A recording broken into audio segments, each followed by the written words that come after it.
د نورو په زړه پورې ویډیوګانو لپاره ملګرو زموږ د چینل د سبسکرایب بټن ووهئ، ورسره خوا کې د ګنټۍ نښان هم ووهئ.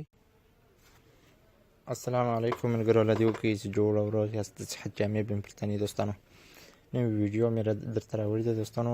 ډېر خوندوره ویډیو ده. د انټرنیټ په باره ده. بیا هم کله چې موږ تاسې پیکج لګوو، هغه په ډېرو پیسو باندې لګوو، نو هغه پیکج بیا ډېر زر ختمېږي.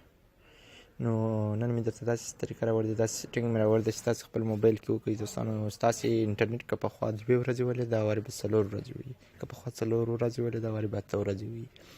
نو دوستانو ویډیو ضرور وګورئ او د خپل ملګرو سره یې شیر کړئ. که چېرې تاسې غواړئ زموږ نورې ویډیوګانې وګورئ، په دغه چینل باندې کلیک وکړئ دوستانو، د هغه آنلاین ټیچ، او ورسره په دغه ویډیوز باندې کلیک وکړئ. دا دوستانو تاسې دغه ویډیوز وینئ. دلته موږ ډېرې په زړه پورې ویډیوګانې اپلوډ کړي دي. تاسې کولی شئ هره یوه وګورئ. تاسې دوستانو خپل د موبایل فیسبوک کله خلاصوئ، تاسې ورته وګورئ دوستانو. دا د تاسې موبایل فیسبوک خلاص کړ، دغه ویډیوز دي.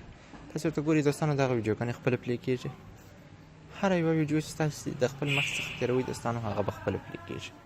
نو کله چې دغه ویډیوګانې ستاسو په موبایل کې پلی کېږي، نو دا ډېر مصرف غواړي او دا ډېرې امبیانې غواړي. په ډېرو امبیانو باندې یوه ویډیو پلی کېږي. تاسې اوس غواړئ دوستانو چې دا ستاسې امبیانې سیو وساتل شي، ستاسې امبیانې خلاصوي. نو زه تاسې دغه سیټینګ ښیم دوستانو. تاسې به راولاړ شئ په دغه فیسبوک کې، به په دغه 3 ټکي نښانونه چې راغلي دوستانو، په دغه ځای باندې به کلیک وکړئ. د هغه څخه وروسته به لاندې راسئ دوستانو، دغه سیټینګ لیکلی ده، سیټینګ باندې کلیک وکړئ. دغه څخه وروسته بیا په سیټینګ باندې کلیک وکړئ. سیټینګ څخه وروسته دوستانو لاندې راسئ، ښه ډېر لاندې راسئ. تاسې په خپل موبایل په سیټینګ کې تاسې به دلته پیدا کړئ میډیا اینډ کانټاکټس. دغه ځای به تاسې پیدا کړئ دوستانو، میډیا اینډ کانټاکټس. په دغه ځای باندې به کلیک وکړئ. کله چې تاسې په دغه ځای باندې کلیک وکړئ، تاسې ته دا صفحه راځي دوستانو. د هغه څخه وروسته به دوستانو په دغه اوټو پلی تاسې دوستانو لیدلی شئ ان موبایل ډیټا اینډ وائی فای کنکشن. په دغه ځای باندې به کلیک وکړئ. کله چې تاسې په دغه ځای باندې کلیک وکړئ دوستانو، دلته 3 اپشن راځي. تاسې خپله لیدلی شئ د یو دی ان موبایل ډیټا اینډ وائی فای کنکشن. کله چې ستاسې موبایل ډیټا خلاص وي، وائی فای مورایله کړئ، بیا دې ستاسې د فیسبوک ویډیوګانې پلی شي.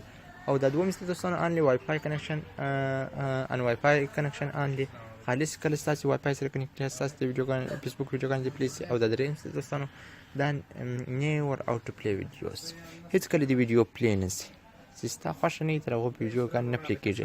کله چې ستاسې ویډیو پلی کړه، د هغه څخه وروسته به ستاسې ویډیو پلی کېږي، تر هغو به نه پلی کېږي. نو دوستانو په دې رقم سره تاسې کولی شئ ډېرې امبیانې د خپل انټرنیټ، د خپل فیسبوک لپاره، هغه چې تاسې په ډېرې خوارۍ او په سختۍ سره پاله کړي دوستانو، نو هغه کولی شئ تاسې سیو او یا هم وساتئ.